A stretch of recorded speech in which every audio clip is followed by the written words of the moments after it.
تلاوت میں سورہ نحل کی تلاوت ہوئی ہے، جس میں اللہ تعالیٰ نے شیطان کے حوالے سے ایک حقیقت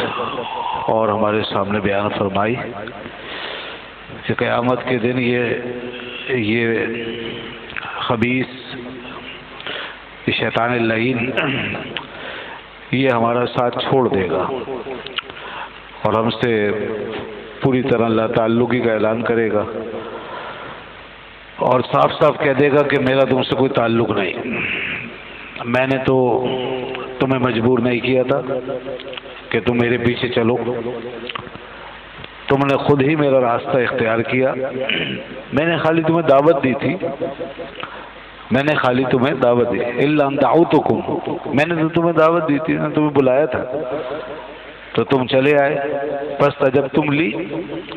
تم نے میری بات کو مان لیا،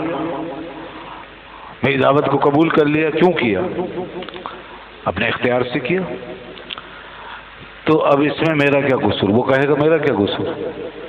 ما انا بمصرخکم وما انتم بمصرخی، نہ میں تمہیں مجبور کرتا نہ تم مجھے مجبور کرتے، مجبوری کا سودا تھا ہی نہیں۔ اور یہ حقیقت ہے کہ دنیا میں مجبوری کا سودا نہیں ہے، جو کچھ ہے آدمی کے اختیار سے۔ انسان کے ساتھ اللہ تعالیٰ نے معاملہ اختیار کا رکھا اور کسی شے کے ساتھ اختیار کا معاملہ نہیں رکھا۔ گو کہ بڑا طاقتور بنایا اس نے، فرشتوں کو بڑی قوت دی ہے، بڑی طاقت دی ہے، مگر انہیں اختیار نہیں ہے کہ وہ نافرمانی کرے، ان کے پاس نفس نہیں ہے، وہ اللہ کی اطاعت پر مجبور ہیں۔ فرشتے ہیں، اللہ کی اطاعت کریں گے، اس کے علاوہ دوسرا کام نہیں کر سکتے۔ بڑے بڑے پہاڑ اس کی اطاعت میں کھڑے ہیں، درخت ہیں کھڑے ہیں، پھل دے رہے ہیں، موسم ہے،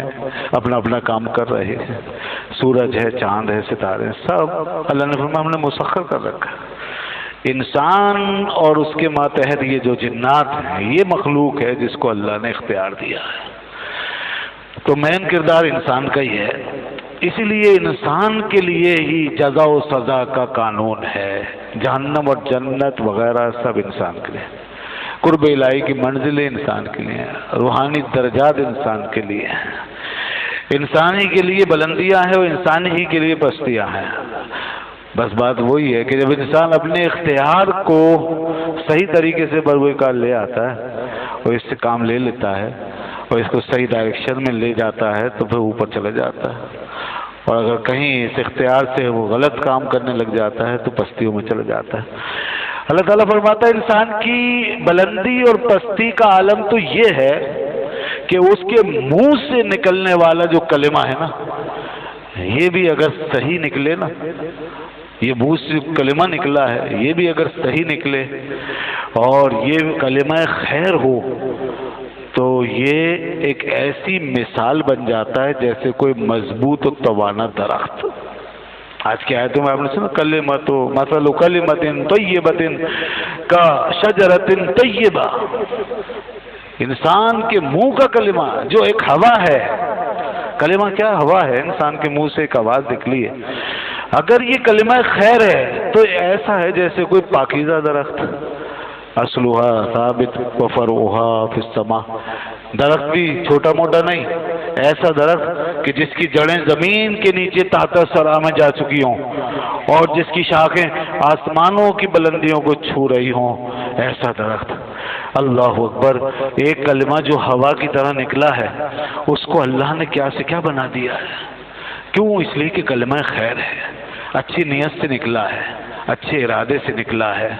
آپ کا اس کے پیچھے ایک اچھی ول ہے، تو وہ اللہ کے لیے نکلا تو وہ کہاں سے کہاں پہنچ گیا،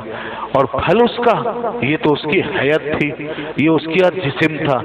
اس کا پھل تؤتی اکلھا کل حین، وہ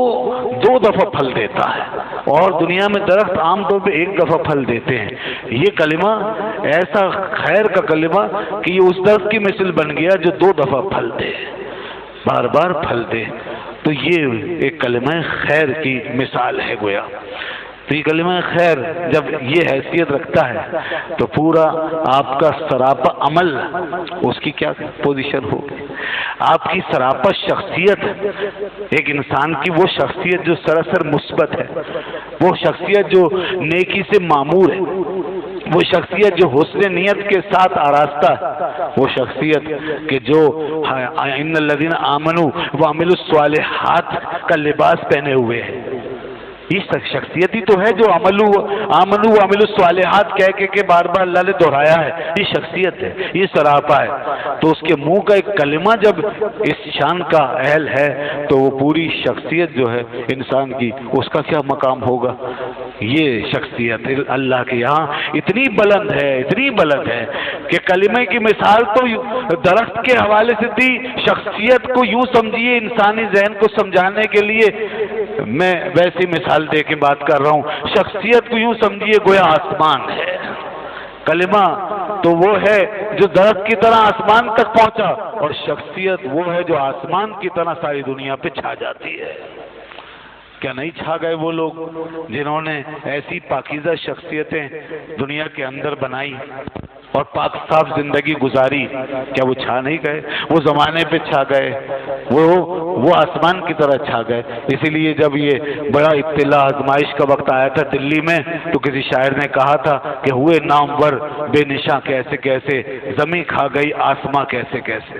تو وہ آسماں ہی تو تھے جو زمین کے نیچے چلے گئے. انسان آسمانوں کی طرح چھا جاتا ہے. انسان اپنے کاموں کی وجہ سے، اپنی باتوں کی وجہ سے آسمانوں کی طرح چھا جاتا ہے. اور انسان وہ بھی ہے جو اپنے کاموں اور اپنی باتوں کی وجہ سے زمین کی طرح پست ہو جاتا ہے، حقیر ہو جاتا ہے، ذلیل ہو جاتا ہے، خوار ہو جاتا ہے. جس طرح کوئی